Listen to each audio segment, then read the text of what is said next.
guys! Welcome back to Lena Diaries.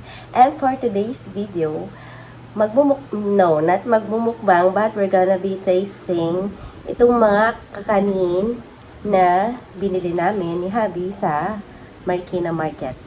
So, what we have in here, ito nabawasan na kasi. So, ito ay, ano to? Tikoy? Boy. So, para siyang tikoy. So, yan. Tikman din natin yan ulit. Tapos, meron tayo ditong inutak. Inutak? Hindi ko alam ba't ganun siya tinawag na inutak. Siguro kasi para siyang brain. Looks like brain, ganyan. Pero alam ko kasi ang inutak ay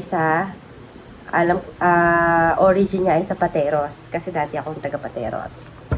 Then, meron tayong kakanin. Ay, ano tawag dito, Han? Kalamay. Kalamay kasi favorite niya to. So, Akala ko dati, kalamay, yun yung mga parang sapin-sapin, malagkit. oh, same thing with me. Kala ko, ang the word na kalamay is yung general ng mga kakanin. Yung parang bibingka siya. Oh, yung bibingka, mga sapin-sapin, ganun. Yun pala, ito pala yung kalamay itself. May sabaw siya. Actually, hindi siya sabawan. Para siyang nakalublob sa mantika or something, ganyan. So, hindi ko alam kung nakatikim na ako ng ganito. Pero ito pala yung kalamay. So, una natin titikman ngayon ay itong kalamay. Uy. Okay? Ang paborito ni Mister. Sabi din ng tindera, bihira lang daw gumawa ng ganito. Actually, doon sa mga nabilan namin, parang sila lang ang may ganito and onti lang. So, tapos natin yan. Let's try, Han. So, pakita mo. Lagyan mo siya ng hangin. So, open natin. Pakita ko sa inyo yung itsura. Nani, ganyan mo para makita nila. Yan, ganyan.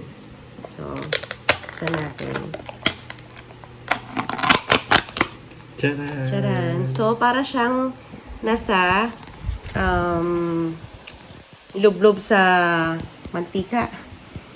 Mantika ng nyog. Langis ng nyog. I think so. Tapos, yung mga latik-latik niya. So, definitely matamis ito. So, ayan ang itsura ng kalamay. So, ngayon, we're gonna taste it. Han, ko nga kayo ng platito para hindi tayo natutulog. Kasi kailangan natin ng serving spoon. Kailangan natin ng serving plate kasi baka mapanis. Inisip ko nga, pwede naman daw ilagay sa rep. Ang wino-worry ko lang, pag nilagay mo siya sa rep, baka mag-ano siya. Ano ba yun, Han? Parang mantikang natutulog. O baka na mantika natutulog, tumigas. Alam mo yun. So, tuyo naman siya. Ganyan siya dito. So, ayun, malambot siya. Para siya mga ano lang, para mga jelly na mga, mga bilog-bilog. Ayan, na nilagay sa... Sa gitna sabaw. So, tigilan tayo, Han, kasi titikman natin. Tigisa. Tigisa nga, mga tatlong ano na. Para lang pala siyang malagkit.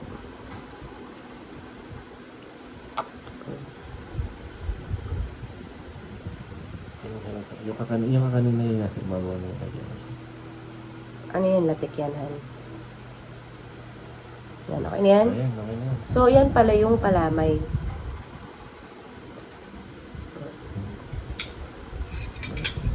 Kuha tayong kutsara mamaya para naman sa... So, guys, pakita ko lang sa inyo. O baka kami lang kasi yung manghang-mangha at alam naman na ninyo itong kalamay. So, ayan ang itsura niya. So, yan. Ngayon, tikman na natin ngayon ang kalamay. Mga kanahan. Pasensya na kayo sa boses ko, guys, kasi galing ako sa Ubot Sipon. Sige na, Han. Do it. Kasi kagamitin ko yung yung platito. Ano mo ko ng platito isa.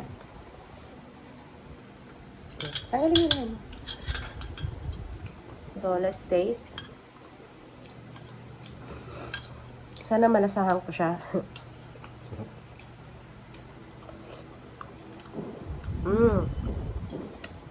Ayun nga. Sarap. Para may luto na dati may nabili na din kalamay na hindi siya nakalubog sa... Ganun ba yun, Han? Hindi, alam ko nakalubog yun. Kasi the taste is the same. Pero mas Ano nga lang ito kasi nga, nakalubog siya, nakababad siya doon sa sauce niya. Yan. Ano mo na. Masarap siya. Siyempre, mabigat siya sa tiyan. Diba? Talagang pang dessert siya. Or breakfast with coffee. Bagay na bagay. Black coffee. Ang juicy niya. Hmm. Ang juicy. Juicy daw.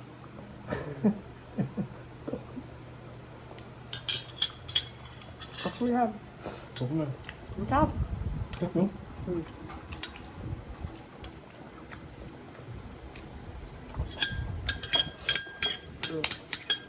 Next, kuha ng kutsara ulitan. Ngayon mo na yun. Tsaka, pati ito.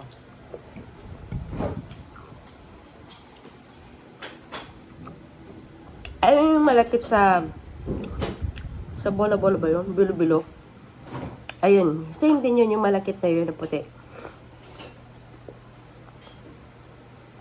Tama ba? Kasi transparent ito eh. Oo, parang ganon. Same. Iba nga lang ng consistency. So, ngayon, itatry naman natin ngayon ay ang inutak. Okay. Inutak kasi mukha siyang utak. Diba? So, I don't think so if it's made of kasaba or alam ko malakit din naman ito eh. Mga different kinds nga ng kakanin. Iba-iba pero isa lang ang ingredients nila. Ang kanilang tawag na main ingredients which is yung kakanin. So, saan natin?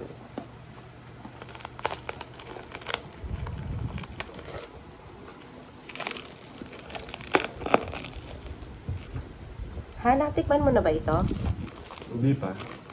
Pero alam mo yung kakanin na inutak. Ha? Hindi rin. Hindi. So, hindi niya alam. So, same ko. Siya, favorite niya yung kakanin na gano'n na hindi ko pa alam. Ngayon, ako naman, ito naman yung gusto ko naman. Yun. Paghahatian natin ito. Pakita ko muna sa inyo, guys. Yan siya.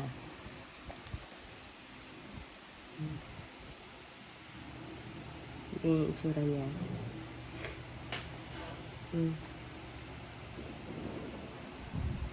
Napakayami, di ba? Sa mga mahihilig kumain ng kakanin dyan. Masarap to sa handaan kasi pwede siyang dessert.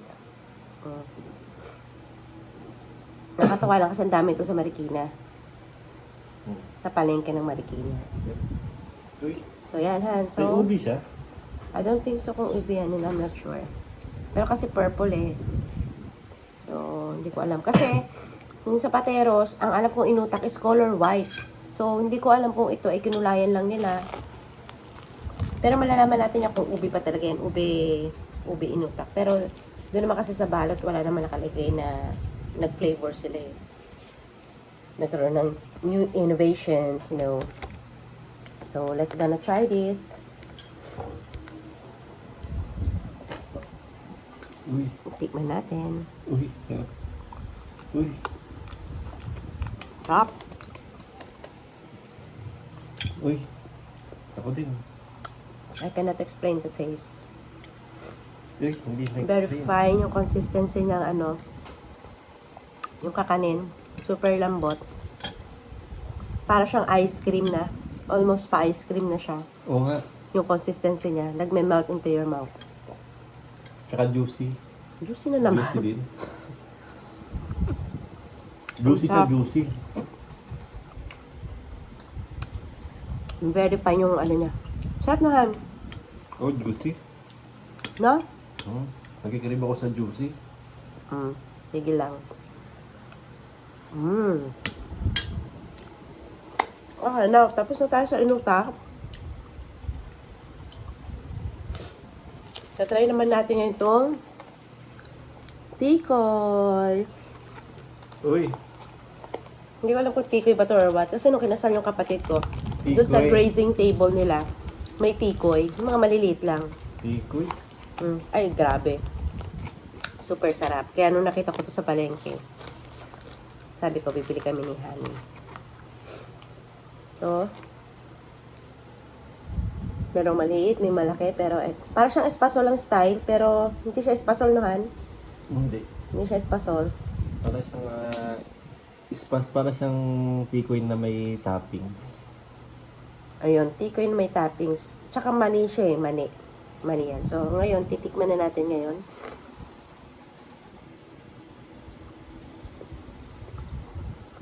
Ang sarap. Meron kasi siyang feeling sa loob.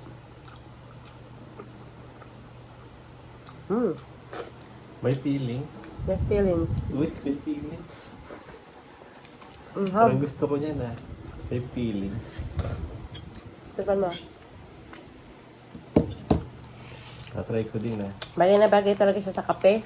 Pwede rin sa coke. Pang merienda.